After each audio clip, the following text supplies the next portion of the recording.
ഗുരുജി അതിരാവിലെ തന്നെ പക്ഷിരാജനെ കാണാനായി പുറപ്പെട്ടു. കാരണം എന്താണെന്നറിയോ, കുറച്ച് കഴിയുമ്പോൾ തൻ്റെ കുഞ്ഞുങ്ങൾ ക്ലാസ്സിൽ വരും, അപ്പോഴേക്കും തിരിച്ചെത്താമല്ലോ എന്നോർത്ത് അതിരാവിലെ തന്നെ പക്ഷിരാജനെ കാണാനായി ഗുരുജി പുറപ്പെട്ടു. തേന്മലയുടെ താഴ്വാരത്തിലുള്ള അത്തിമരത്തിലാണ് ഗരുഡൻ്റെ കൊട്ടാരം ഇരിക്കുന്നത്. ഗുരുജി ചെന്നപ്പോൾ കണ്ട കാഴ്ച എന്താണെന്നറിയോ, 6-7 മരം കൊത്തികൾ പുതിയ കൊട്ടാരത്തിൻ്റെ നിർമ്മാണത്തിൽ ഏർപ്പെട്ടുകൊണ്ടിരിക്കുക. ഗുരുജി പറന്ന് ചെന്ന പക്ഷിരാജൻ്റെ മുമ്പിൽ വിനയത്തോടെ കൈകൂപ്പി നിന്നും വലിയ ഒരു ശിക്ഷ പ്രതീക്ഷിച്ചുകൊണ്ടാണ് ഗുരുജി നിൽക്കുന്നത്. കാരണം എന്താണ്, പക്ഷിരാജനോട് പക്ഷിരാജനെ അറിയിക്കാതെയാണ് ഗുരുജി തുടങ്ങിയത്, ക്ലാസ് തുടങ്ങിയത്. അതിന് തന്നെ ശിക്ഷിക്കാനായിരിക്കും ഗുരുജി ഗരുഡൻ വിളിച്ചതെന്നാണ് ഗുരുജി കരുതിയത്.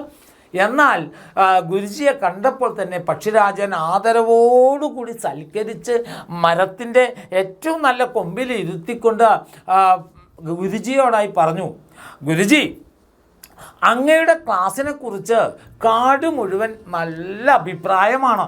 മാത്രമല്ല, അക്ഷരങ്ങൾ മാത്രമല്ല, കുട്ടികൾക്ക് ജീവിത പാഠങ്ങളും നിങ്ങൾ ഉപദേശിക്കുന്നുണ്ടെന്നാണ് കാട് മുഴുക്കെ പറയുന്നത്. അതുകൊണ്ട് ഞാൻ വിളിപ്പിച്ചത് എന്തിനാണെന്ന് വെച്ചാൽ, ആഴ്ചയിൽ 2 ദിവസം ഈ അത്തിമരത്തിൽ വന്ന് അങ്ങ് ക്ലാസ് എടുക്കണം. എൻ്റെ കുഞ്ഞുങ്ങൾക്കും എൻ്റെ കുടുംബത്തിലെ കുഞ്ഞുങ്ങൾക്കും ഒക്കെ ആയിട്ട് ഇവിടെ ക്ലാസ് എടുക്കണം. അതിന് പ്രതിഫലമായിട്ട് അങ്ങക്ക് എൻ്റെ കദളിത്തോട്ടത്തിൽ നിന്നും 4 കദളിപ്പഴം വീതം പ്രതിഫലമായി തരാം. ഗുരുജിക്ക് ആശ്വാസമായി. കാരണം വലിയൊരു ശിക്ഷ പ്രതീക്ഷിച്ച് വന്ന തനിക്ക് ഇത്രമാത്രം അംഗീകാരമാണല്ലോ കിട്ടിയത്. ഗുരുജി ആഴ്ചയിൽ 2 ക്ലാസ് എടുക്കാമെന്ന് സമ്മതിച്ചു. അതിനുശേഷം പക്ഷിരാജൻ ഗുരുജിയെ ബ്രേക്ക്ഫാസ്റ്റിന് വേണ്ടി ക്ഷണിച്ചു. പക്ഷിരാജനോടൊപ്പം പ്രാതലും കഴിച്ച് ഗുരുജി വേഗം തൻ്റെ ചേലമരത്തെ ലക്ഷ്യം വെച്ചുകൊണ്ട് പറന്നു ചെന്നു. അവിടെ ചെന്നപ്പോൾ കണ്ട കാഴ്ച എന്താണെന്നറിയോ കുട്ടികളെ, പക്ഷിക്കുഞ്ഞുങ്ങളെല്ലാം ആ ചേലൻ മരത്തിന് മുകളിലെല്ലാം ചിതൽപ്പുറ്റുകളൊക്കെ ഉണ്ടായിരുന്നു. അവയെല്ലാം തൂത്തുവാരി വൃത്തിയാക്കി ഗുരുജിയെ കാത്തിരിക്കുക. ഗുരുജി എല്ലാവരെയും അഭിനന്ദിച്ചു. അതിനുശേഷം ഗുരുജി അവരോട് പറഞ്ഞു, മക്കളെ, നമ്മൾ ക്ലാസ് ആരംഭിക്കുകയാണ്. ഇന്ന് നമ്മൾ പഠിക്കുന്ന അക്ഷരം ഏതാണെന്നറിയുമോ? പ, ഖ, ബ, ഭ, മ. ഈ അക്ഷരങ്ങളാണ് പഠിക്കാൻ പോകുന്നത് എന്നും പറഞ്ഞ് ആ അക്ഷരങ്ങളെല്ലാം ഗുരുജി നല്ല വലിയ ചേലൻ മാങ്ങയിൽ കൊത്തിവെച്ചു. എന്നിട്ട് കുഞ്ഞുങ്ങളോട് ആ അക്ഷരങ്ങൾ ഉച്ചരിക്കാൻ പറഞ്ഞു. കുഞ്ഞുങ്ങളെല്ലാം പ, ഫ, ബ, ഭ, മ എന്നിങ്ങനെ ഉറക്കെ ഉച്ചരിച്ചു. അതിനുശേഷം ഗുരുജി അതിലുള്ള ചില വാക്കുകളും പഠിപ്പിച്ചു. പക്ഷി, ഫലം, ബലൂൺ, ഭാര്യ, മധുരം തുടങ്ങിയ പദങ്ങളൊക്കെ പഠിപ്പിച്ചു. എന്നിട്ട് കുഞ്ഞുങ്ങളോട് ആ വാക്കുകളൊക്കെ ആവർത്തിക്കാൻ പറഞ്ഞു. അങ്ങനെ ആവർത്തിക്കുമ്പോഴാണ് ഇരട്ടവാലൻ കിളിക്കുഞ്ഞിനൊരു സംശയം. കുഞ്ഞ് ചോദിച്ചു, അല്ലയോ ഗുരുജി, തെക്കു ഭാഗത്തുനിന്ന് വന്ന എൻ്റെ മാമനും മാമിയും, മാമൻ പലപ്പോഴും മാമിയെ ഭാര്യയെ എന്നാണല്ലോ വിളിക്കുന്നത്. മാത്രമല്ല, മാമൻ പാടുന്ന പാട്ടിലും ചില വാക്കുകളുണ്ട്. പൂമുഖ വാതിൽക്കൽ സ്നേഹം വിടർത്തുന്ന പൂന്തിങ്കളാകുന്നു ഭാര്യ എന്നാണല്ലോ പറയുന്നത്. ഇത് കേട്ടപ്പോൾ കുഞ്ഞുങ്ങളൊക്കെ പൊട്ടിച്ചിരിച്ചു. എന്നിട്ട് ഗുരുജി പറഞ്ഞു, അതേ, ചില പ്രദേശങ്ങളിൽ ഭാര്യ എന്ന പദത്തിന് ഫ എന്ന അക്ഷരം ഉച്ചരിച്ചുകൊണ്ട് ഉപയോഗിക്കാറുണ്ട്. അത് ഓരോ പ്രദേശങ്ങളിലും ഭാഷയ്ക്ക് ആ പ്രദേശങ്ങളുടേതായ വ്യത്യാസമുണ്ടാകും എന്നൊക്കെ പറഞ്ഞിട്ട് ചില ഉദാഹരണങ്ങളും ഗുരുജി പറഞ്ഞു. നീ എന്ന് നമ്മൾ ഉച്ചരിക്കുന്നത് ചില പ്രദേശങ്ങൾ ഇങ്ങയായിരിക്കും, ചില പ്രദേശങ്ങളിൽ ഈ ആയിരിക്കും, ചില പ്രദേശങ്ങളിൽ ഇജ് ആയിരിക്കും. ഇങ്ങനെ ഓരോ വാക്കുകൾക്കും അക്ഷരങ്ങൾക്കുമൊക്കെ ഓരോ പ്രദേശങ്ങൾക്കനുസരിച്ച് മാറ്റമുണ്ടാകും. അതിന് നമ്മൾ പറയുന്ന പേര് പ്രാദേശിക ഭാഷാ വ്യത്യാസമാണ് എന്നൊക്കെ കുഞ്ഞുങ്ങൾക്ക് വെറുതെ പറഞ്ഞു കൊടുത്തു. അതിനുശേഷം ഗുരുജി പറഞ്ഞു, അങ്ങനെ മക്കളെ, നമ്മൾ 25 വ്യഞ്ജനാക്ഷരങ്ങൾ പഠിച്ചു എന്ന് പറഞ്ഞു. ആ വ്യഞ്ജനാക്ഷരങ്ങൾക്ക് ഓരോ പേരിട്ടിരുന്നു അല്ലേ നമ്മൾ എന്ന് ഗുരുജി പറഞ്ഞുകൊണ്ട് ആ പേര് പറഞ്ഞു. ഖരം, അധികരം, അധികരം, മൃദു, ഘോഷം, അനുനാസികം എന്നൊക്കെ നമ്മൾ പഠിച്ചില്ലേ എന്ന് പറഞ്ഞിട്ട് ഗുരുജി ആ ഓരോന്നും പിരിച്ച് പറഞ്ഞു കൊടുത്തു.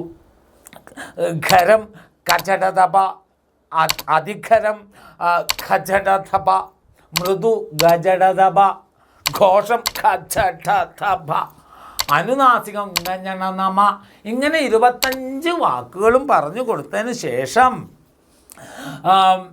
പല വിഭജനങ്ങളും പറഞ്ഞതിന് ശേഷം അവയ്ക്കുണ്ടാകുന്ന ഉച്ചാരണ വ്യത്യാസങ്ങളും പറഞ്ഞു. അടുത്ത അക്ഷരം, അതായത് മധ്യാക്ഷരങ്ങൾ എഴുതാനായി ഗുരുജി ചേരൻ മാങ്ങയിലേക്ക് ശ്രദ്ധ തിരിച്ചപ്പോഴാണ് എവിടുന്നോ കൂട്ടത്തോടെയുള്ള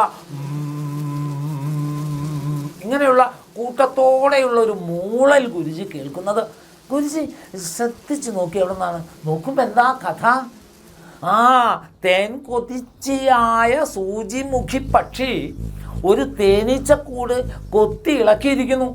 ആ തേനീച്ചകളെല്ലാം കലി പൂണ്ട് പറന്നു വരുന്ന ശബ്ദമാണ് കേട്ടത്. ഗുരുജി നോക്കുമ്പോഴോ എന്താ കണ്ടതെന്നറിയോ?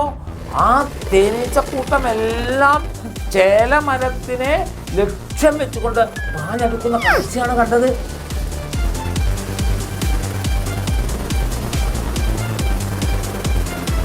നമ്മളെല്ലാവരും നമ്മുടെ സുന്ദരമായിട്ടുള്ള നമ്മുടെ കിങ്ങിണിക്കാട്ടിലൂടെ ഇങ്ങനെ സഞ്ചരിച്ചുകൊണ്ടിരിക്കുകയാണ്. അപ്പൊ നമ്മുടെ ഗുരുജി തത്തയും കുഞ്ഞും കുരുവിയും കുറച്ച് കുറുമ്പനായിട്ടുള്ള നമ്മുടെ കുഞ്ഞനും അപ്പൊ എല്ലാവരും ഒത്ത് എൻ്റെ മക്കളെല്ലാവരും കഥ നമ്മുടെ എപ്പിസോഡ് 1 മുതൽ 7th അല്ലെ 7ാമത്തെ എപ്പിസോഡ് വരെ എല്ലാവരും കണ്ടിട്ടുണ്ടായിരിക്കും. പിന്നെ ഈ കഥയെക്കുറിച്ചുള്ള ഫീഡ്ബാക്ക് നിങ്ങൾ എല്ലാവരും അയച്ചിട്ടുണ്ടായിരുന്നു. അതിൽ കുറേ ഫീഡ്ബാക്ക് ഒക്കെ കണ്ടപ്പോൾ നമ്മുടെ എക്സാം വിന്നർ ഹോൾ ടീം നല്ല സന്തോഷത്തിലാണ്. അപ്പൊ ഇതേപോലെ തന്നെ എല്ലാ എപ്പിസോഡും കറക്റ്റായിട്ട് കാണാം. നിങ്ങൾക്ക് വേണ്ടിയിട്ട് കുഞ്ഞു കുഞ്ഞു കാര്യങ്ങൾ അല്ലേ, അതായത് നമ്മൾ ബേസിക് ആയിട്ടുള്ള കാര്യങ്ങൾ പഠിക്കാൻ വേണ്ടിയിട്ടാണ് ഈ അതിമനോഹരമായിട്ടുള്ള കഥ എൻ്റെ മക്കൾക്ക് നമ്മുടെ ഷാജി സാറൊക്കെ എൻ്റെ മക്കൾക്ക് പറഞ്ഞു തന്നിട്ടുള്ളത്. അപ്പോൾ ഒരു കഥയിലൂടെയാണ് നമ്മൾ സ്വരാക്ഷരങ്ങളും വ്യഞ്ജനാക്ഷരങ്ങളൊക്കെ പഠിക്കുന്നത്. അപ്പോൾ ഈ കഥ എൻ്റെ മക്കൾക്ക് നല്ല യൂസ്ഫുൾ ആയിരിക്കും. അപ്പോൾ അത് കറക്റ്റായിട്ട് കാണാം. നിങ്ങൾക്ക് വേണ്ടിയിട്ട് ഇനി കിടിലൻ സർപ്രൈസും കാര്യങ്ങളൊക്കെയാണ് വെയിറ്റ് ചെയ്തിരിക്കുന്നത്. അതെല്ലാം നമ്മുടെ എപ്പിസോഡ് 8ലും 9ത്തിലൊക്കെ ആയിട്ട് എൻ്റെ മക്കൾക്ക് കാണാൻ വേണ്ടി പറ്റും. അപ്പോൾ എല്ലാവരും എന്ത് ചെയ്യണം, കറക്റ്റായിട്ട് കണ്ട് നല്ല രീതിയിൽ തന്നെ പഠിച്ച് നല്ല കുട്ടികളായിട്ടിരിക്കുക. അപ്പൊ മക്കളെ, ഇന്നത്തെ കുട്ടിക്കഥയിൽ നമ്മൾ ഏതൊക്കെ വ്യഞ്ജനാക്ഷരങ്ങളാണ് പഠിച്ചത്? നമുക്കൊന്ന് നോക്കിയാലോ. പ, ഫ, ബ, ഭ, മ. അപ്പൊ ഇതുമായിട്ട് ബന്ധപ്പെട്ട് വരുന്ന 1-2 കുട്ടി കുട്ടി വാക്കുകളും കൂടെ നമുക്കൊന്ന് നോക്കാം. പാ കൂട്ടി ഏതൊക്കെ വാക്കുകളാണ് മക്കളെ ഉള്ളത്? പാമ്പ്, പട്ടം. ഭ കൂട്ടിയോ? അപ്പൊ നിങ്ങൾ വിചാരിക്കുന്നത് മിസ് എന്താണിത് ഫ എന്നല്ലാതെ ഭ എന്ന് ഉച്ചരിക്കുന്നത് അല്ലെ? പ പ്ലസ് ആയാണ് ഇതിന്റെ ശരിയായിട്ടുള്ള ഉച്ചാരണം. അപ്പൊ നമ്മൾ കറക്റ്റ് ആയിട്ട് എങ്ങനെ വേണം ഉച്ചരിക്കാൻ വേണ്ടിയിട്ട്? ഫ എന്നല്ല ഭ എന്ന് വേണം ഉച്ചരിക്കാൻ വേണ്ടിയിട്ട്. അത് കൂട്ടി ഏതൊക്കെ വാക്കുകളാണുള്ളത്? ഫലം, ഫലിതം. അടുത്തത് ബാ കൂട്ടിയോ? ബദാം, ബലൂൺ. ഭാ കൂട്ടി? ഭാരതം, ഭാര്യ. ഏറ്റവും അവസാനമായിട്ട് ഏതാണ്? മാ കൂട്ടിയോ? മാങ്ങ, മധുരം. ഓക്കെ, അപ്പൊ ഇത്തരത്തിലുള്ള കുട്ടി കുട്ടി വ്യഞ്ജനാക്ഷരങ്ങളും അതുമായിട്ട് ബന്ധപ്പെട്ട് വരുന്ന വാക്കുകൾ നമ്മൾ ഡിസ്കസ് ചെയ്തു. അപ്പോൾ ഇത്തരത്തിൽ നമ്മൾ ഇന്ന് പഠിച്ച ഈ വ്യഞ്ജനാക്ഷരങ്ങളുമായിട്ട് ബന്ധപ്പെട്ട് വരുന്ന മറ്റ് വാക്കുകൾ മക്കൾക്ക് അറിയാമെങ്കിൽ എന്നല്ല, അറിഞ്ഞിട്ട് എന്ത് ചെയ്യണം, കുറഞ്ഞ 3 വാക്കെങ്കിലും എഴുതി ഈ താഴെ കൊടുത്തിരിക്കുന്ന നമ്പറിൽ വേഗം നമുക്ക് അയച്ചു തരിക. ഇതിൽ നിന്ന് തിരഞ്ഞെടുക്കുന്ന മക്കൾക്ക് നമ്മുടെ സർപ്രൈസ് ഗിഫ്റ്റ് ഒക്കെ ഉണ്ടായിരിക്കും. അതുപോലെ തന്നെ നമ്മുടെ അടുത്ത പാർട്ട് അല്ലെങ്കിൽ ഈ കഥയുടെ ബാക്കി എന്തായിരിക്കും സംഭവിച്ചിട്ടുണ്ടാവുക എന്നൊക്കെ അറിയാൻ വേണ്ടിയിട്ട് മക്കൾ എന്ത് ചെയ്യുക, നമ്മുടെ അടുത്ത എപ്പിസോഡിന് വേണ്ടിയിട്ട് വെയിറ്റ് ചെയ്യുക.